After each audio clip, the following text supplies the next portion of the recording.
옷이라는 것은 우리에게 힘을 발휘하기 마련입니다. 제가 늘 티셔츠만 입고 있다가 이제 사역을 하다 보니 정장을 입는데 예전에 그 모습을 몰랐던 사람들은 그것만 봐도 사람이 단정하다고 느끼나 봅니다. 하지만 이 옷이라는 것은 잘 입으면 물론 좋겠지만 사람의 마음을 다잡는다는 의미도 분명히 있는 것 같습니다. 청소년들이 일단 그렇죠. 그들에게 교복을 입혀놓는 이유가 무엇입니까? 일단 비행 청소년들을 보면 그 학교 밖에서 교복부터 벗는다고 하죠. 교복이라는 것은 학생의 신분을 말해주시는 것이기 때문에 이 부담감을 벗는 것입니다. 군인들도 그렇습니다.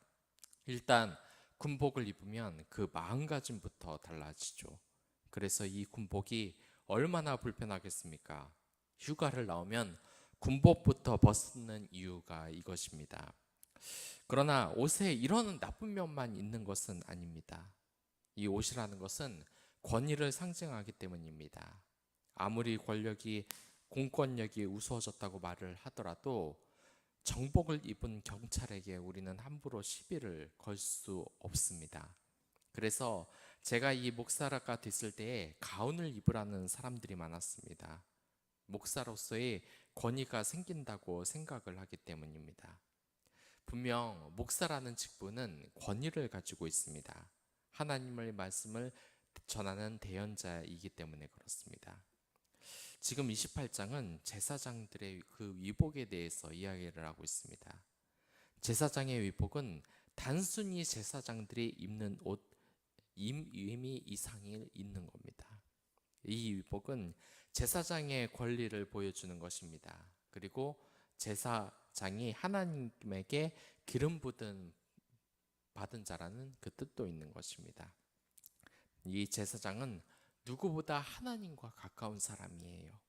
많은 사람들이 목사들 중에도 세상적인 모습을 보이고 인간적인 연약함을 드러낸다고 말을 하기도 합니다. 그리고 실망을 하기도 해요.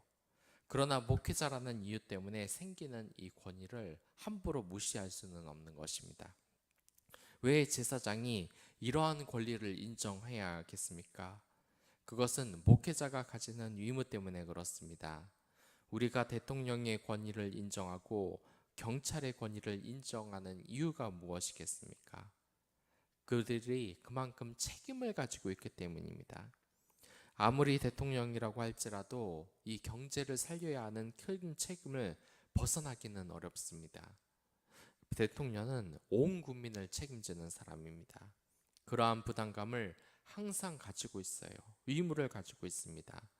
그렇기 때문에 그의 권위를 인정해 줘야 하는 것입니다. 목사들도 마찬가지입니다. 제가 목회자라서 하는 말이 아니라 목회자를 존중하라는 것은 목회자의 권위에 순종을 하라는 것입니다. 왜 목회자가 순종을 해야 하겠습니까? 그것은 제사장들이 거룩한 의무를 감당하기 때문에 그렇습니다. 이 제사장의 거룩 가장자리에는 금방울과 석류가 교대로 달려 있어요. 제사장이 성소에 있는 동안 예배를 잘 드리고 있으면 금방울이 서로 부딪혀 소리가 들리게 되어 있습니다. 그래서 백성들은 지금 제사장이 예배를 잘 드리고 있구나 하는 것을 소리로 아는 것입니다.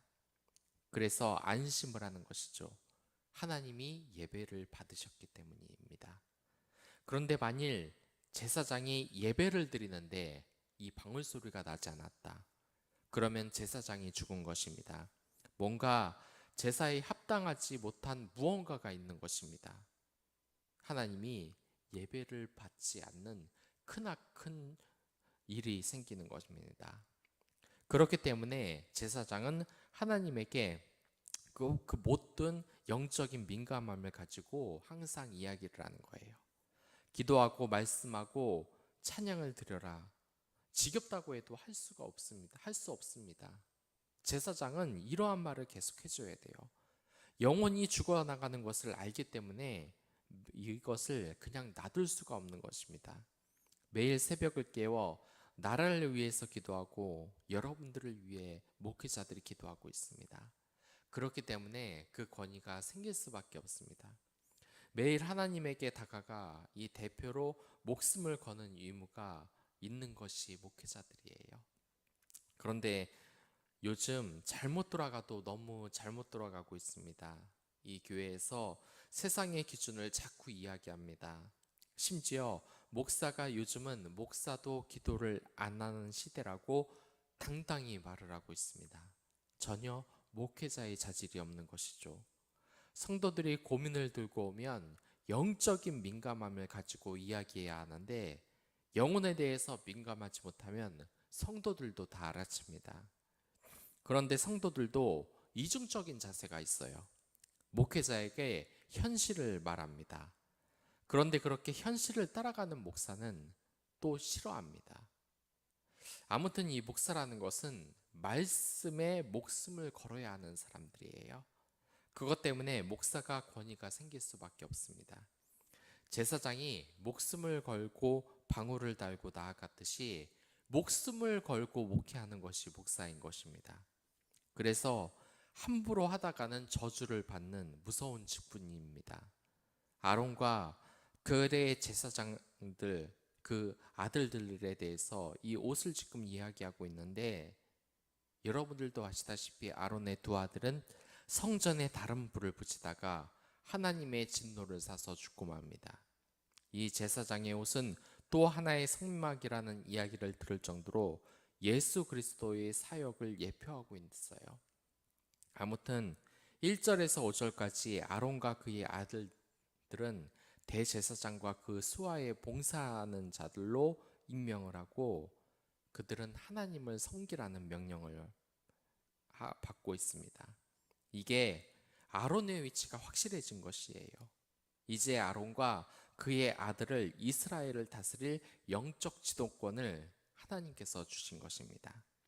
이 모세가 출애굽의 영웅이 되고 아론이 하나님과 인간 사이의 중보자인 제사장의 임무를 받은 것입니다.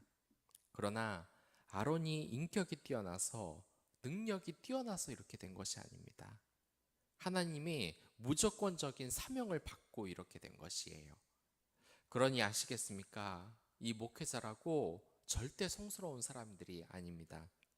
세상의 유혹에 절대 자유로울 수가 없어요.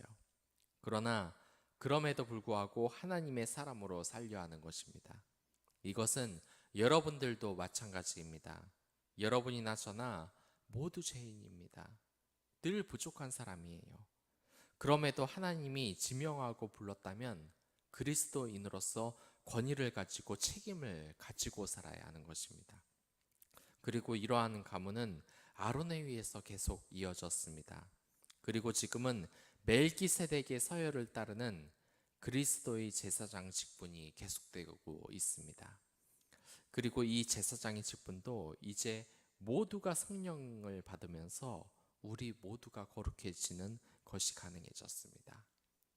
예수님의 권위를 나타낼 수 있는 것이 이제 가능해진 것이에요. 이 대제사장의 옷은 먼저 흉패가 있습니다. 이 네모반 듯한 모양으로 제사장이 입는 에봇 앞가슴에 달린 것입니다. 그리고 그 위에 이스라엘의 12지파를 상징하는 보석들이 박혀 있습니다. 그리고 그 안에는 우림과 둠민이 들어 있습니다. 그리고 이스라엘 백성들은 하나님의 뜻을 묻기 위해 우림과 둠밋에 들어있는 에봇을 입은 대제사장을 찾아가는 것입니다. 여기에서 흉패는 이스라엘의 12지파를 사랑하는 하나님의 긍휼함의 상징이에요. 이 성소에 12지파를 항상 앞에 걸어놓고 이들을 위해 축복하고 그 사랑을 하신다는 그 표시를 보여주는 것입니다. 이 거룩한 직분에는 그에 결맞는 거룩한 옷이 필요합니다. 이 본문은 대제사장 위복 제작에 대해서 다룹니다. 이 제사장의 옷은 아론과 아론의 아들들이 입는 것으로 여태까지 내용을 요약하자면 이렇습니다. 첫째, 대제사장 위복을 짓는 재료는 성막과 유사합니다. 보시면 알겠지만 성막에서 쓰이는 것과 완전히 같아요. 5절을 보면 그렇죠. 이런 면에서 성전의 축소판이라고 할 수 있습니다. 그리고 두 번째로 대제사장 위복은 그를 영화롭고 아름답게 하기 위한 것이에요. 이는 대제사장이 스스로 영광을 받기 위한 것이 아니라 귀한 재료를 사용한 성막처럼 하나님의 영광을 상징적으로 나타내는 것입니다. 그리고 세 번째로 대제사장의 위복은 대제사장을 거룩하게 구별해 그가 성스러운 직분을 수행하도록 하기 위한 것이에요. 이 세 가지 있다는 것 여러분들 큐티를 통해서 기억을 하시기 바랍니다. 그리고 이 성막에서처럼 대제사장 위복 역시 3중 구조를 띈다는 것. 제일 바깥에 입는 옷인 에봇은 지성소를 상징하고 따라서 이 에봇은 지성소와 같은 귀한 재료로 만듭니다. 에봇의 양쪽 어깨 바지는 이스라엘 12지파의 이름을 새긴 그런 호마노 보석 2개를 부착합니다. 그 이름이 새겨진 이 보석을 통해서 아론은 하나님 앞에 나아갈 때마다 이스라엘 지파의 이름이 기억되게 했습니다. 이 기념 보석이 주는 가르침은 2가지입니다. 첫째가 왕이신 하나님은 이스라엘을 보석처럼 귀한 존재로 여기신다는 것. 그리고 두 번째로 대제사장으로서 아론의 중요한 역할 중 하나는 하나님 앞에서 이스라엘을 대변하는 것입니다. 예수 그리스도는 완전하신 대제사장이시며 세상의 모든 죄인을 대변하시는 분입니다. 이 본문이 결국 의미하는 것은 제사장이 성소라는 이야기입니다. 즉 성소가 교회란 이야기고 교회가 우리 자신 만인 제사장인 우리라는 것을 말을 하고 있습니다. 바로 우리가 제사장이며 교회인 것입니다. 며칠 전 차별금지법에 대해서 또 이야기가 나오고 통과시키려는 시도를 악의 무리들이 하고 있습니다. 그러나 아직까지 기독교 단체들이 이에 대해서 강력하게 막고 있으므로 차별금지법이 통과되지 않았습니다. 이것이 왜 그렇겠습니까? 목사들만 나와서 시위를 한다고 이런 기적이 일어나겠습니까? 그렇지 않습니다. 여러분들의 적극적이고 그 행동적인 그러한 믿음의 고백이 우리 한국을 지금 살리고 있는 것입니다. 지금 이 세상에 교회가 얼마나 조롱을 받고 있습니까? 그러나 그러면서도 이 한국 교회가 하나님의 사랑을 받는 것은 함께 해주는 여러분들의 그 제사장들, 한국 교회의 그 생명력을 이어나게 해주는 여러분들이 바로 제사장이 되기 때문입니다. 매일 이 이스라엘 백성들의 영성을 책임지는 그 제사장의 임무가 바로 여러분들에게 있는 것입니다. 그리고 그런 것에 항상 힘써 주셔서 감사합니다. 매일 새벽에 깨우는 여러분들의 기도가 정말 우리나라의 그 모든 것 그리고 우리의 공동체와 그 개개인의 영혼을 살리는데 정말 큰 힘이 됩니다.